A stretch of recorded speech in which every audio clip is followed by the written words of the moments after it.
छत्तीसगढ़ में 3 दिसंबर को चुनाव का रिजल्ट आया था और कल 29 दिसंबर को विभागों का बंटवारा हो गया। यानी करीब 1 महीने लगे मुख्यमंत्री के चयन से, मुख्यमंत्री के शपथ ग्रहण और फिर मंत्रियों के शपथ ग्रहण और फिर उनके विभाग के बंटवारे में। पहली बार हुआ है जब इतना समय सरकार के गठन में लगा है। खैर, सरकार का गठन हो गया, लेकिन अब सबसे बड़ी चुनौती होगी सरकार की मोदी की गारंटी को पूरा करना, क्योंकि बड़ी बड़ी गारंटियां हैं, इसके लिए बड़े बजट चाहिए और सरकार की स्थिति बहुत अच्छी नहीं है।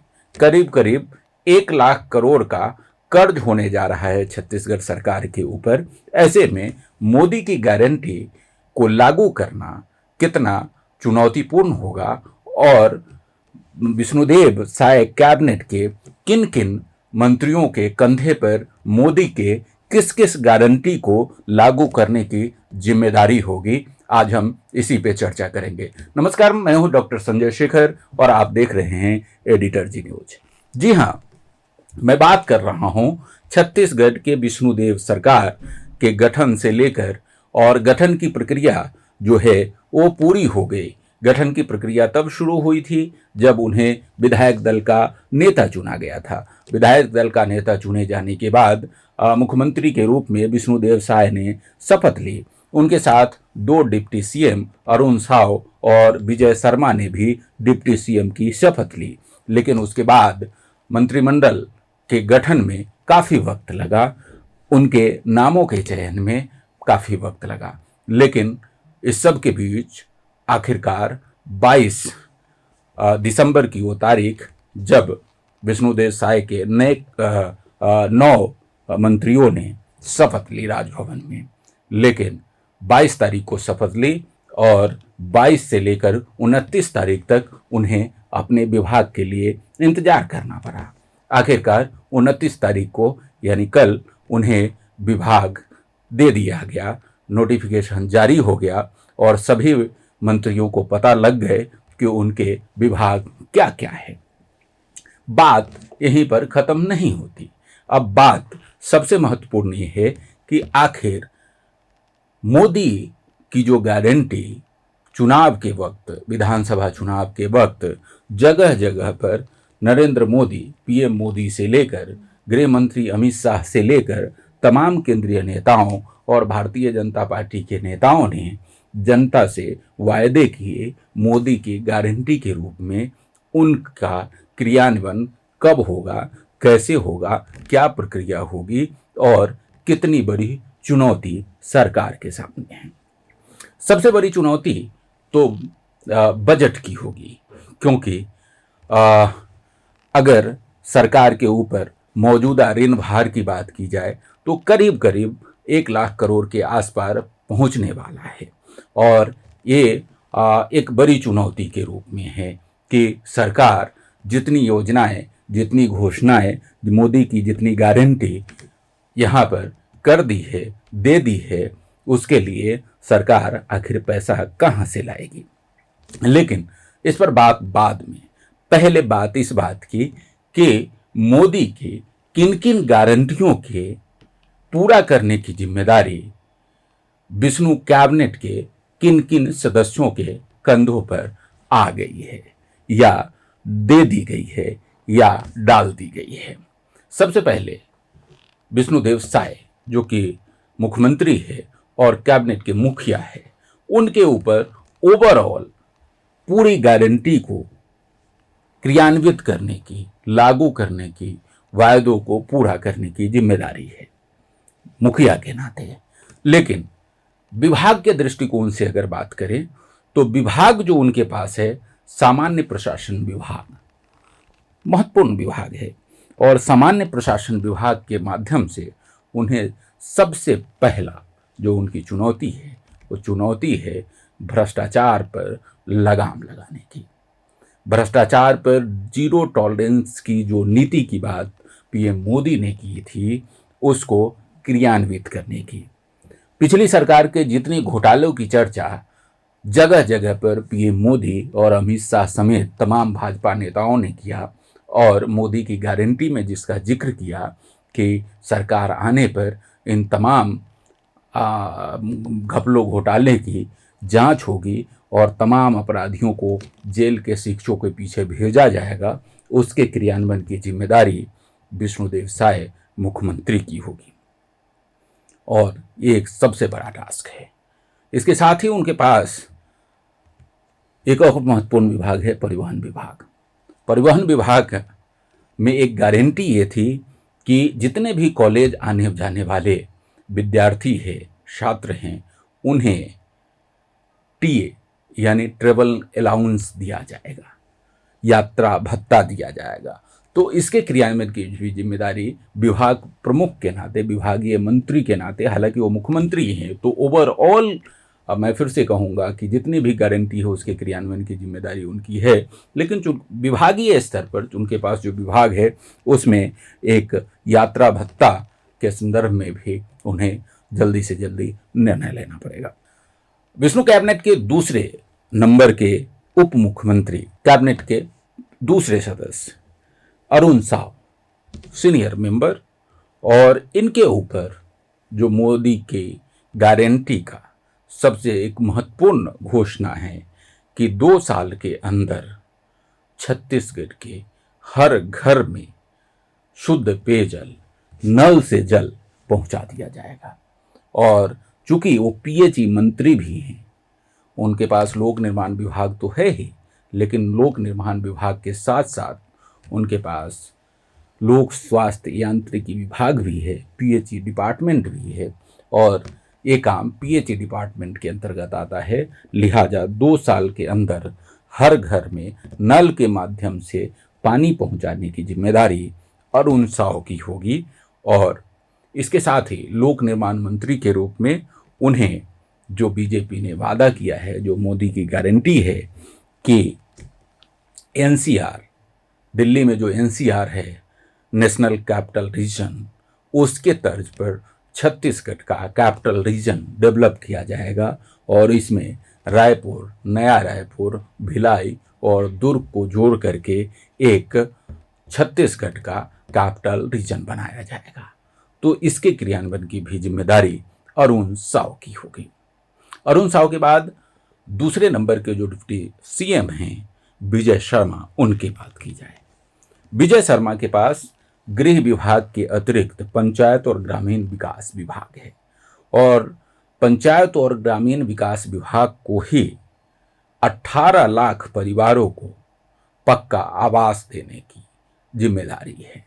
मोदी की सबसे महत्वपूर्ण गारंटी, और इस गारंटी के आधार पर छत्तीसगढ़ में खूब राजनीति हुई, वोट भी खूब मिले और सरकार बीजेपी की बनी।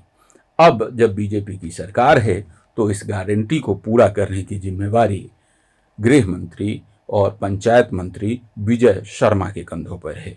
उन्हें 18 लाख पीएम आवास बनाना होगा। चूंकि वो गृह मंत्री है, इसलिए पीएससी घोटाले समेत अन्य तमाम घोटालों की जांच कराना और उसके अपराधियों को जेल भेजना, उन्हें सजा दिलाना, ये भी महत्वपूर्ण जिम्मेवारी विजय शर्मा के कंधों पर होंगी। इसके साथ ही हर एक जिला में महिला थाना खोले जाने की जो घोषणा बीजेपी की है, उसको भी क्रियान्वित करने की जिम्मेदारी विजय शर्मा की होगी। विजय शर्मा के बाद Brijmohan Agrawal, senior minister, school शिक्षा मंत्री, इसके साथ ही पर्यटन, संस्कृति, धर्मस्व, संसदीय कार्य समेत तमाम विभागों की जिम्मेदारी है। लेकिन इनके ऊपर सबसे महत्वपूर्ण जिम्मेवारी जो होगी वो होगी जो मोदी सरकार की नई शिक्षा नीति है उसके क्रियान्वयन की। पिछली सरकार चूंकि यहाँ पर कांग्रेस की थी तो उन नीतियों का क्रियान्वयन ठीक से हो नहीं पाया था। चूंकि ये स्कूल के साथ साथ उच्च शिक्षा मंत्री भी है, लिहाजा शिक्षा नीति का क्रियान्वयन इनकी एक महत्वपूर्ण जिम्मेवारी होगी। इसके साथ ही बीजेपी ने 2 लाख नई भर्ती की बात की है मोदी की गारंटी में, और इसमें सबसे बड़ी भर्ती 2 लाख में करीब 57,000 शिक्षकों के जो खाली पद है उसको भरने की जिम्मेदारी जो है वो बृजमोहन अग्रवाल के कंधे पर स्कूल शिक्षा मंत्री के रूप में होगी। इसके साथ ही बीजेपी ने वादा किया है मोदी की गारंटी में कि छत्तीसगढ़ के जो 5 शक्तिपीठ है, महामाया से लेकर बमलेश्वरी तक और बमलेश्वरी से लेकर दंतेश्वरी तक, ये जो 5 शक्तिपीठ हैं अलग अलग छत्तीसगढ़ के, इन सभी 5 शक्तिपीठों को जोड़ा जाएगा और धर्मस्व मंत्री के रूप में यह जिम्मेवारी बृजमोहन अग्रवाल के कंधों पर होगी। पर्यटन और संस्कृति भी उन्हीं के हाथ है। इसके बाद बात रामविचार नेताम की। रामविचार नेताम छत्तीसगढ़ के कृषि और ट्राइबल मिनिस्टर बनाए गए हैं। कृषि कल्याण मंत्री के रूप में उनकी प्रमुख जवाबदारी होगी मोदी की एक प्रमुख गारंटी 3100 रुपये प्रति कुंटल में धान खरीदने की गारंटी को पूरा करना और इसके साथ ही आदिवासियों से जो वादा किया गया था उसे पूरा करना। लेकिन सबसे बड़ी बात है कृषि मंत्री के रूप में उनकी जवाबदारी होगी 3100 रुपये प्रति कुंटल की दर से धान खरीदने पर निर्णय करना। सरकार बने करीब 1 महीना हो गया है, लेकिन इस वादे को लेकर अभी तक कोई नोटिफिकेशन जारी नहीं हुआ है। 3100 रुपये में सरकार धान खरीद रही है या नहीं खरीद रही है, या इसका क्रियान्वयन इस सीजन से होगा या अगले सीजन से होगा, इसको लेकर अभी तक कोई आदेश शासन की तरफ से जारी नहीं हुआ है। जाहिर सी बात है इसमें बड़ा पैसा लगेगा, बड़े बजट का प्रावधान करना पड़ेगा। इस दृष्टिकोण से भी ये एक बहुत ही संवेदनशील मामला होगा इस रूप में भी, क्योंकि इससे एक बहुत बड़ा वोट बैंक, छत्तीसगढ़ के किसानों का बड़ा वोट बैंक प्रभावित होता है। लिहाजा एक बड़ी चुनौती रामविचार नेताम के कंधों पर होगी मोदी के इस गारंटी को लागू करना, क्रियान्वित करना। बात दयालदास बघेल की, खाद्य मंत्री बनाए गए हैं। खाद्य विभाग से संबंधित एक महत्वपूर्ण जो मोदी की गारंटी है वो गारंटी है 500 रुपये में गैस सिलेंडर देना। महिलाओं को 500 रुपये में गैस सिलेंडर देना और इसको क्रियान्वयन करने की जिम्मेवारी दयालदास बघेल जो कि खाद्य मंत्री बनाए गए हैं उनके कंधों पर होगी और उन्हें ये करके बताना होगा। और ये कब कर पाएंगे, कब उनको बजट मिलेगा, किस तरीके से कर पाएंगे, ये करना एक बड़ी चुनौती होगी। इसके साथ ही धान उपार्जन केंद्र को बढ़ाना, सुविधाओं को बढ़ाना, ये भी उनकी जिम्मेदारी होगी क्योंकि वो खाद्य मंत्री बनाए गए हैं। इसके बाद बात केदार कश्यप की। केदार कश्यप छत्तीसगढ़ के नए फॉरेस्ट मिनिस्टर हैं। फॉरेस्ट से संबंधित जो प्रमुख वायदे थे उन वायदों में ये था, जो मोदी की गारंटी थी उसमें यह था कि तेंदुपत्ता संग्राहकों को तेंदुपत्ता संग्रहण की दर 5500 रुपये प्रति मानक बोरा किया जाएगा और 5500 रुपये प्रति मानक बोरा करने की जिम्मेदारी केदार कश्यप जो कि फॉरेस्ट मिनिस्टर हैं उनके कंधों पर आ गई है। इसके साथ ही उन्हें 5 लाख वन अधिकार पत्र बांटने की भी जिम्मेदारी उनके कंधे पर है, क्योंकि बीजेपी ने, मोदी ने एक गारंटी दी है कि उनकी सरकार आने पर, बीजेपी की सरकार आने पर जो वर्षों से काबिज वन भूमि पर काबिज जो आदिवासी हैं उन्हें वन अधिकार का पट्टा दिया जाएगा। बात लखनलाल देवांगन की, उद्योग और श्रम मंत्री बनाए गए हैं। उद्योगों से संबंधित जो मोदी की गारंटी है उसमें उद्यमी योजना के तहत युवाओं को 50% सब्सिडी पर ब्याज मुक्त ऋण देने की गारंटी दी गई थी। अब चूंकि लखनलाल देवांगन उद्योग मंत्री हैं तो मोदी के इस गारंटी के क्रियान्वयन की जिम्मेवारी उनके कंधों पर आ गई है और उन्हें ये पूरा करना होगा, दिखाना पड़ेगा कि मोदी ने जो भरोसा उन पर जताया है उस पर उन्हें खरा उतरना पड़ेगा। बात श्याम बिहारी जायसवाल की जो कि हेल्थ मिनिस्टर और चिकित्सा शिक्षा मंत्री बनाए गए हैं। हेल्थ से संबंधित मोदी की गारंटी थी कि बीजेपी की सरकार आने पर हर एक परिवार को 10 लाख रुपए तक आयुष्मान भारत योजना के तहत मुफ्त इलाज की गारंटी होगी। इस गारंटी का क्रियान्वयन करने की जिम्मेदारी श्याम बिहारी जायसवाल, जो कि नए हेल्थ मिनिस्टर है, उनकी होगी। इसके साथ ही बीजेपी ने मोदी की ये भी गारंटी दी थी कि बीजेपी की सरकार बनने पर छत्तीसगढ़ में हर एक संभाग पर एम्स की तर्ज पर सिम्स की स्थापना की जाएगी। यानी AIIMS, all India medical science की तर्ज पर Chhattisgarh institute of medical science की स्थापना की जाएगी और इसको भी करने की जिम्मेदारी श्याम बिहारी जायसवाल के कंधों पर होगी। बात फाइनेंस मिनिस्टर ओपी चौधरी की। ओपी चौधरी कलेक्टर की नौकरी छोड़कर बीजेपी का दामन थामा था और पिछले लगातार 5 वर्षों से संघर्ष कर रहे थे। इस बार उनको जीत मिली। जीत मिलने के बाद जैसा कि अमित शाह ने टाइगर की सभा में कहा था कि आप ओपी चौधरी को जिताइए, आप इन्हें विधायक बनाइए, हम इनको बड़ा आदमी बनाएंगे। तो उन्होंने उन्हें बड़ा आदमी बना दिया। पहले कैबिनेट मंत्री बनाया और उसके बाद फाइनेंस जैसे, वित्त विभाग जैसे महत्वपूर्ण विभाग की जिम्मेदारी उन्हें दी गई। अब वित्त मंत्री के रूप में उनकी एक बड़ी जिम्मेदारी, जो छत्तीसगढ़ के तमाम शासकीय कर्मचारी है उनको केंद्र सरकार के अनुसार डीए देना, एक उनकी चुनौती होगी और ये उन्हें करना है। इस गारंटी को उन्हें पूरा करना है। दूसरी एक महत्वपूर्ण उनके विभाग से संबंधित जो गारंटी है वो है कि चीट फंड की जो राशि अलग अलग हितग्राहियों की चीट फंड कंपनियों में फंसी हुई है, जो चीट फंड कंपनियां भाग गए, उनसे उनकी संपत्ति को कुर्क कर, उन्हें बेचकर उनकी राशि जो चीट फंड में निवेशक थे उन निवेशकों को दिलाना एक बड़ी चुनौती के रूप में होगी और इसे पूरा करना ओपी चौधरी के कंधों पर होगा। बात लक्ष्मी राजवाड़े की। लक्ष्मी राजवाड़े को महिला, बाल विकास और समाज कल्याण मंत्री बनाया गया है। कई सारे वादे हैं, लेकिन मोदी की एक प्रमुख गारंटी जिसने छत्तीसगढ़ में बीजेपी की सरकार बनाने में महत्वपूर्ण भूमिका निभाई, वो गारंटी थी मातृत्व वंदन योजना। मातृवंदन योजना के तहत हर एक महिलाओं को 12,000 रुपये सालाना दिए जाने की घोषणा बीजेपी ने मोदी की गारंटी के माध्यम से किया था।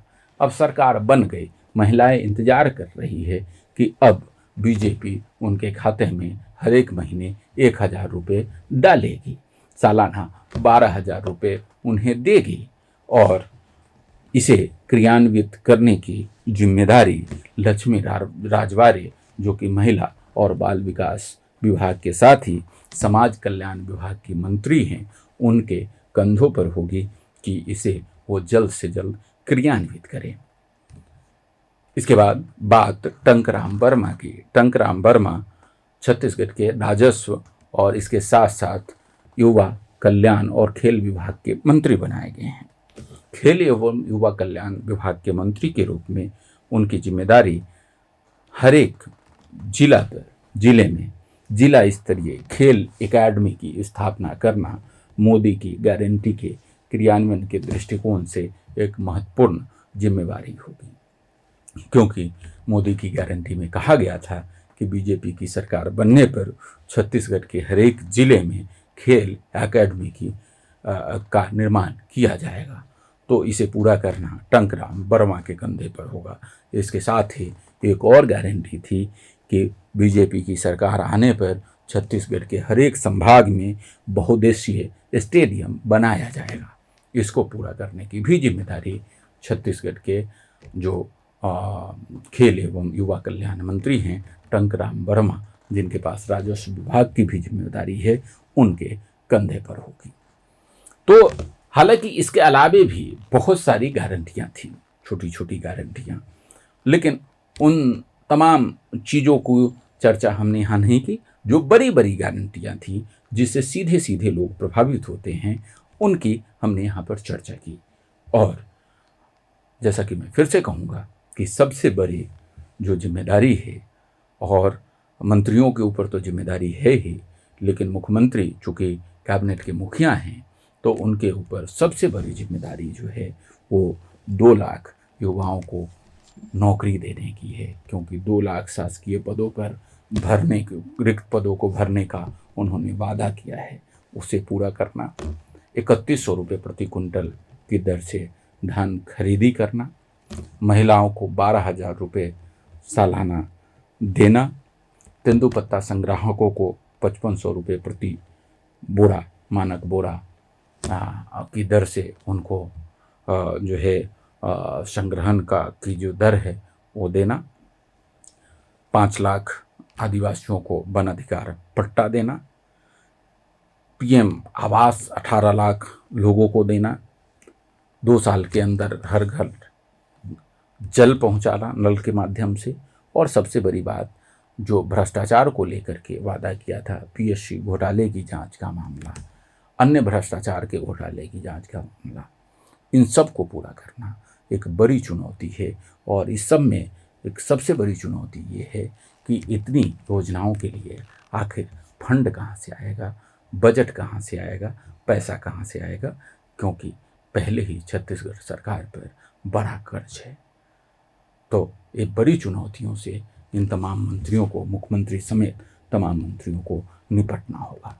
देखते हैं किस तरीके से निपटते हैं, क्योंकि फाइनेंस की जिम्मेदारी एक बहुत ही तेज तर्रार अफसर से नेता बने ओपी चौधरी को दिया गया है। फाइनेंस की व्यवस्था उन्हें करनी है।